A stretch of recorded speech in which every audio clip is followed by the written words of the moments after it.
want to start by giving you my version of what non-duality is. This is just my version, but I hear the word a lot. And as I go around, I hear people say, oh, non-duality, that means everything is one and the world is an illusion. Or other people say, oh, it means there's no polarities, there's no positive, negative, we have to get beyond that, we have to get beyond male, female, all that stuff. I see non-duality as it's not really about that.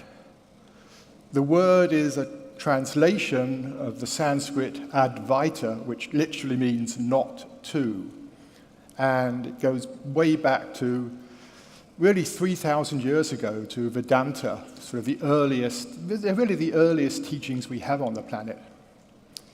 And the best introduction that I know of it in that tradition is in the Upanishads, which is really the beginning of Vedanta.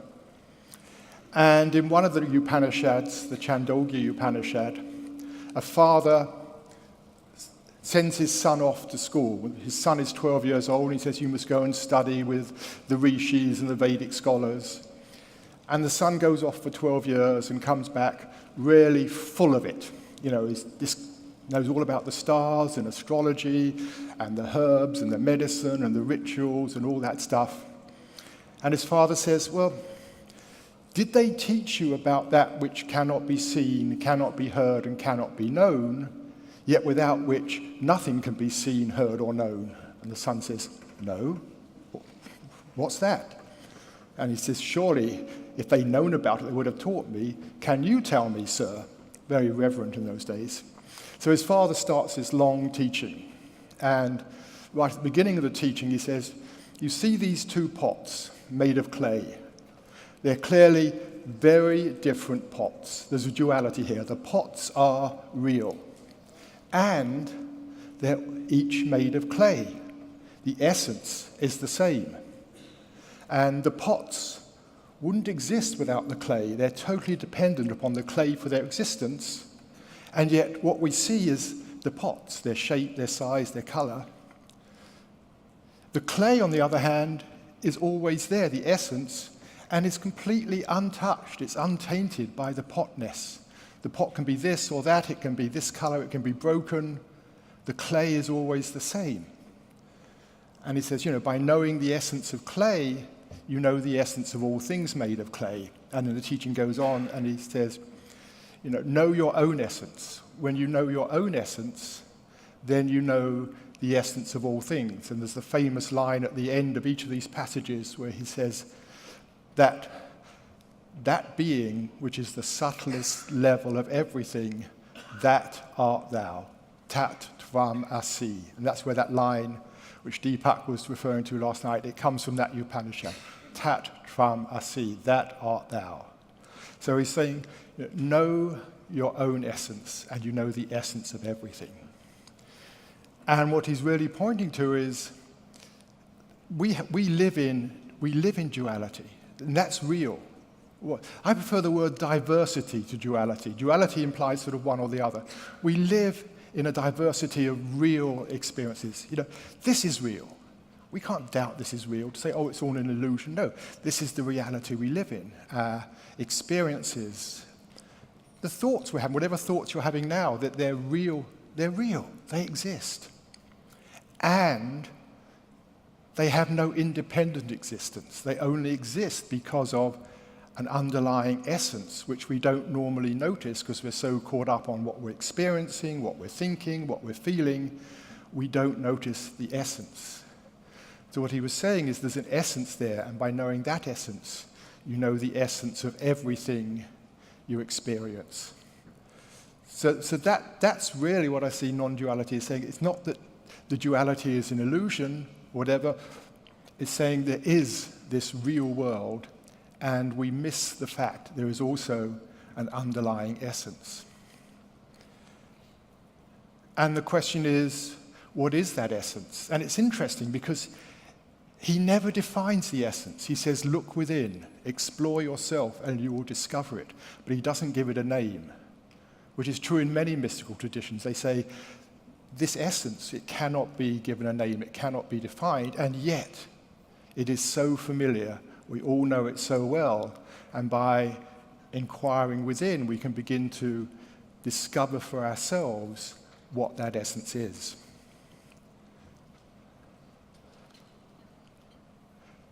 We tend, in these circles, to give it the name consciousness.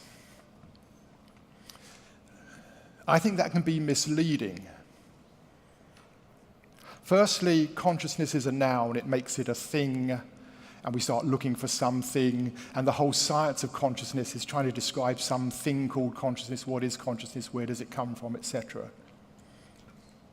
We're not really talking about a thing. When you add NESS to a word, you're taking an adjective and turning it into a noun so that we can talk about it, and it means the state. Ness means the state or quality of being conscious, which is what we all absolutely know for sure is the fact. We are conscious, we are experiencing. And that just needs pointing out, really. It doesn't need any great long arguments or anything. But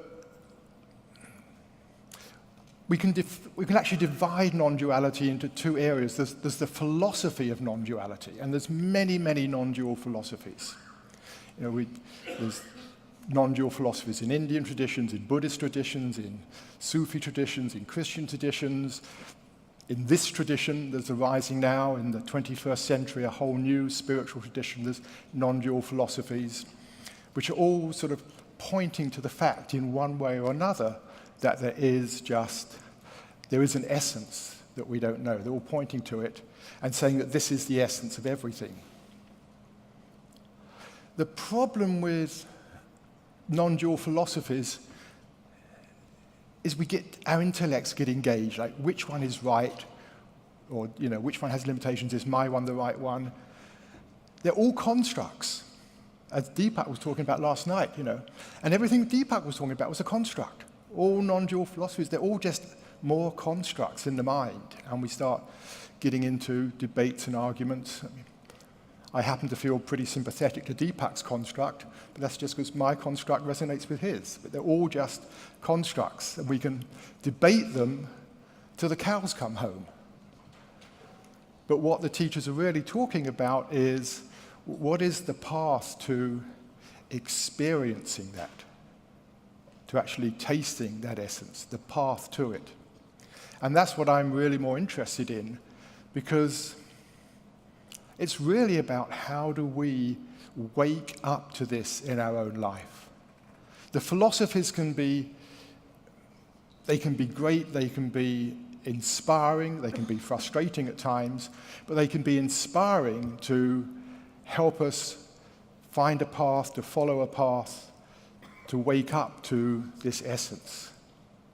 But in the end, it's like, how do we, each of us, in our own lives, begin to, let's say wake up, to rediscover this for ourselves?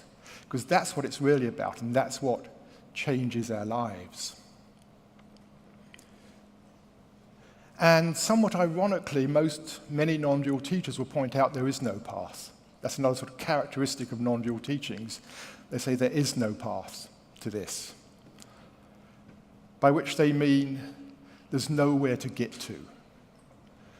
One of my favorite lines is from a Buddhist teacher who said, there's nowhere to go, nothing to do, no one to be.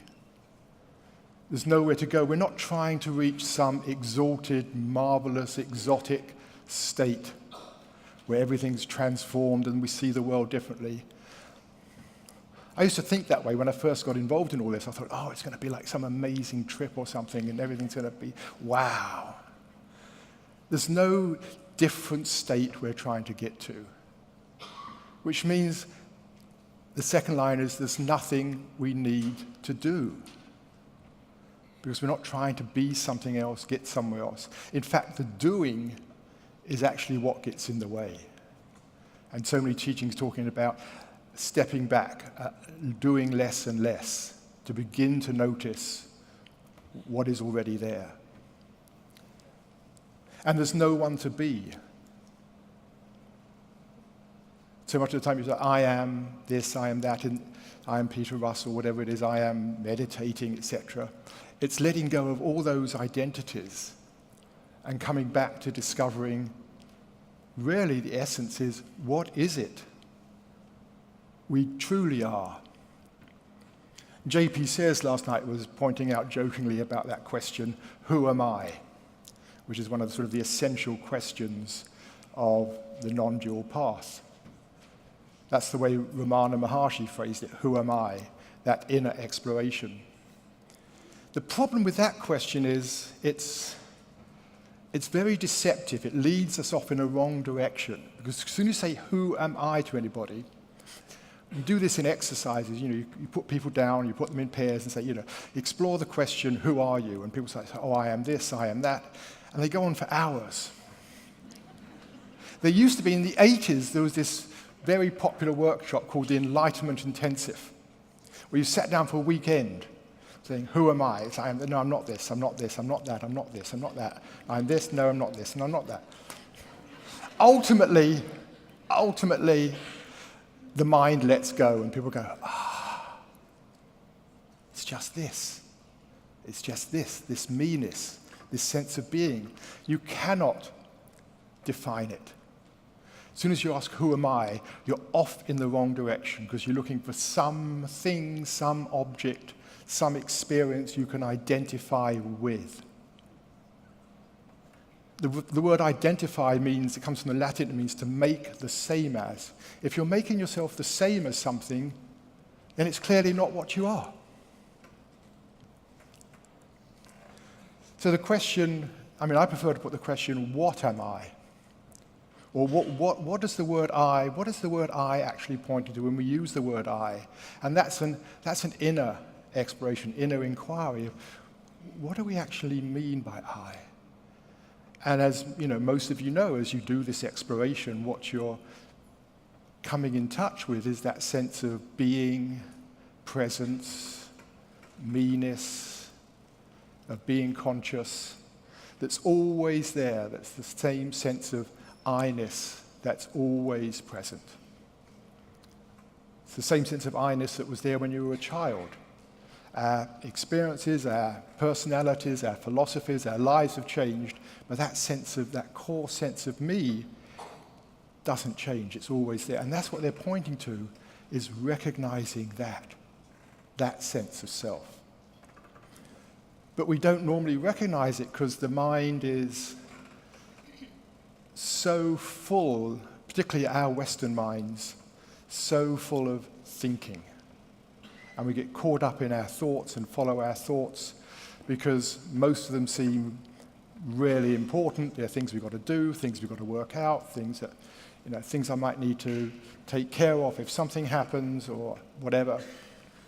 In fact, most of our thoughts, if you look at them, they're trying to solve problems which don't actually exist and probably never will exist. I think it was Mark Twain who said something to the effect of, my life has been full of disasters, most of which never happened. But, watch your own thoughts. Those who meditate, probably this is quite familiar, just how easily we get caught up in some story, thinking about something, and our attention is totally absorbed in some imagined reality. And in this imagined reality, we have an imagined self that's going through the world, facing these obstacles, these successes, and these challenges. There's this whole story we imagine about ourselves getting through the world and trying to solve the problems. We live in this sort of whirlpool of thoughts. And that's why so many traditions point to letting the mind become still, letting the mind stop. And I say letting, that's very important. Because I think one of the misunderstandings is you've got to stop the mind, you've got to control the mind. It's more just learning the skill of allowing the mind to pause and just noticing what's there when you pause. Another great teaching, Indian teaching on this, many of you are probably familiar with the Yoga Sutras of Patanjali. It's not about physical yoga so much, it includes that, but it's really about the whole philosophy of yoga, which is, the word yoga means oneness or joining, coming together. Again, I don't see it means attaining something as it's sometimes understood, but oneness for me is the end of separation. It's coming back to our own oneness. And the first line, the very famous first line, which is almost every yoga school has it somewhere. Yoga is the ceasing of the whirling of mind stuff. Yoga is the ceasing of the whirling of mind stuff. You go back to 19th century translations and it's all about, we've got to stop it. We've got to stop the whirling of mind stuff. And then you watch the translations, they go through the 20th century, they get softer and softer. Oh, it's allowing it to cease. Or it's just a statement, when the whirling of mind stuff ceases, then the separation ends. And then even deeper, the word that's translated as ceasing also has the meaning of freedom. It's freedom from the whirling of mind stuff. And then the second line, people just go for the first line and think that's great. And then the second line is really interesting. It says, then, when the whirling of mind stuff ceases, then there is abiding in the true nature of the knower. That's how we come back to knowing our essence. When the whirling of the mind stuff ceases, then the true nature of that which knows all things, the true nature of that which knows what can be seen, heard, and known, then that starts becoming apparent. But again, not as some amazing cosmic experience, but just as, it's that simple. And I think in my own journey, it's just like almost year by year, it's like, oh, it's that simple. Oh, it's that easy. Oh, it's that obvious. How could I have missed it? I think we miss it because our minds get engaged in looking for something. One of my favorite personal aphorisms is, seek and ye shall not find.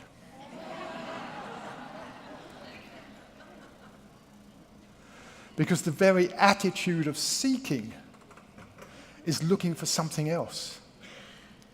And the very attitude of seeking, there's a tension that comes into the mind. The mind becomes slightly focused. You're looking for something. The mind becomes tense, which is the opposite to just letting the mind totally relax. It's giving up seeking. It's letting go.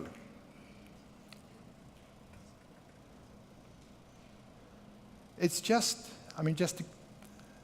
now, wherever your mind is, wherever you're going, whatever you're thinking, you could be imagining something different, not listening to me, but I hope you hear this little bit. Wherever you are, just pause. We can always just pause our thinking for a moment. Just pause. And just let the mind relax. Just let the attention relax. The thinking comes back within a minute or two, second or two. But in that pausing, we just begin to touch something. And when I ask people what it is, I won't do it now, but the sort of things that come up is like, there's a sense of ease, a greater sense of stillness, a sense of spaciousness, a sense of clarity, a sense of contentment, a sense of lightness of being. These are all the qualities that we begin to touch into when we step back into our true nature. So I'd like to just leave you that as what I call a micro meditation. There's big meditations we can do, hour-longs. There's mini meditations you can do, like sitting down for 2 or 3 minutes and just stopping. Then there's micro meditations where you can just pause for a moment and just notice how it is when you just pause and just reconnect with that essence, which, as the Upanishads say, is the essence of all beings. Thank you.